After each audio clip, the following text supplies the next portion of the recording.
बिस्मिल्लाहिर्रहमानिर्रहीम। अस्सलाम वालेकुम नाजरीन। आज जो मैं आपसे डिस्कस करने जा रहा हूँ बड़ा संगीन इशू है। कल पेपर होता है जी, ये कांस्टेबल्स की भर्ती पूरे पंजाब में हो रही है। ये पीएचपी में और डिस्ट्रिक्ट पुलिस की भर्तियाँ हैं और पिछले 14 महीने से इस रिटन टेस्ट का इंतज़ार था। दौड़ें हो गई जी, लड़के ने फिज़िकल टेस्ट क्लियर कर लिए और उसके बाद जब अब कल पेपर होता है तो वो पेपर देखें कि इतना मुश्किल है कि लड़कों की चीखें निकल गई हैं जी। और ये 7वें स्केल का जो टेस्ट है ये लाहौर इंटरमीडिएट बोर्ड ने बनाया और आप देखें कि मैट्रिक तालीम है कांस्टेबल के लिए जो तालीम है, और उसका जो आप टेस्ट ले रहे हैं वो मेरे ख्याल में वो CSS लेवल का टेस्ट है जी।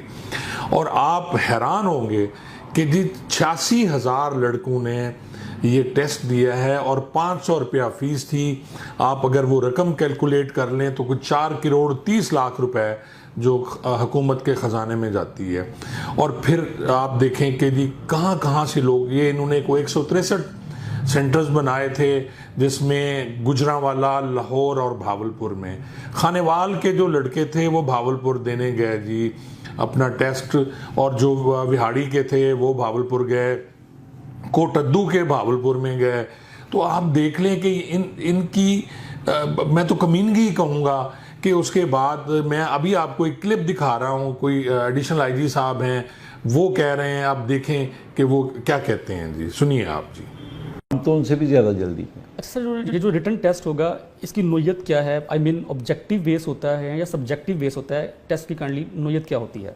इसका जो मेजर पार्ट होता है वो MCQs होता है और इसके साथ नैरेटिव पार्ट भी होता है। नैरेटिव पार्ट में पैराग्राफ भी हो सकता है उर्दू इंग्लिश का, और ऐसे भी हो सकता है, या कोई प्रेसी या कोई और चीज़ भी हो सकती है उस लेवल के मुताबिक। लेकिन MCQs जो होते हैं वो उनकी 70% कह लें और 30% जो है वो सब्जेक्टिव है। अब एडिशनल आईजी साहब का जो आपने बयान सुना एक इंटरव्यू में, वो कह रहे हैं कि जी जो टेस्ट होगा, पेपर होगा कांस्टेबल्स के लिए, उसमें 70% MCQs होंगे और 30% जो है वो बाकी, जिसमें उर्दू ऐसे राइटिंग है, इंग्लिश ऐसे राइटिंग है या इस्लामियात से मुतल्लिक़ कुछ क्वेश्चंस होंगे, वो 30% होंगे। लेकिन जो पेपर मैंने देखा है उसमें मोर देन 70% जो हैं वो ऐसे राइटिंग, इंग्लिश और इस्लामियात के क्वेश्चंस हैं, और बाकी जो 30% हैं वो MCQs हैं। तो ये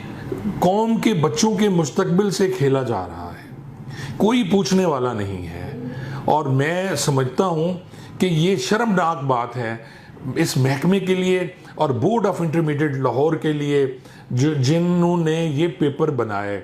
और हमारे अफसरान को भी तो चाहिए था कि कम से कम उस पेपर को एक दफ़ा देख लेते। एडिशनल आईजी लेवल या किसी और लेवल पे सीनियर रैंक जो है वो पेपर को देखता और उसके बाद इस पेपर को उसका एग्ज़ाम लिया जाता।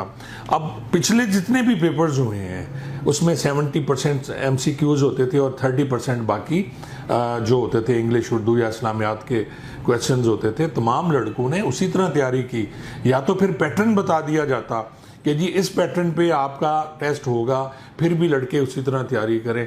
तो मेरी अरबाब इख्तियार से ये गुजारिश है, पुरजोर मुतालबा है मेरा कि इस पेपर को कैंसिल करें और दोबारा नए सिरे से इस पेपर को लेना चाहिए। 86,000 बच्चे जो 14 माह से इंतज़ार कर रहे थे, उनमें कई और एज हो जाएंगे, तो ये सरासर ज़्यादती है। मेरी वज़ीर आला पंजाब से दरख्वास्त है इस पे ख़ुद नोटिस लें और फौरी तौर पे ये पेपर जो कल हुआ है इसे मनसूख करा के दोबारा लें। शुक्रिया।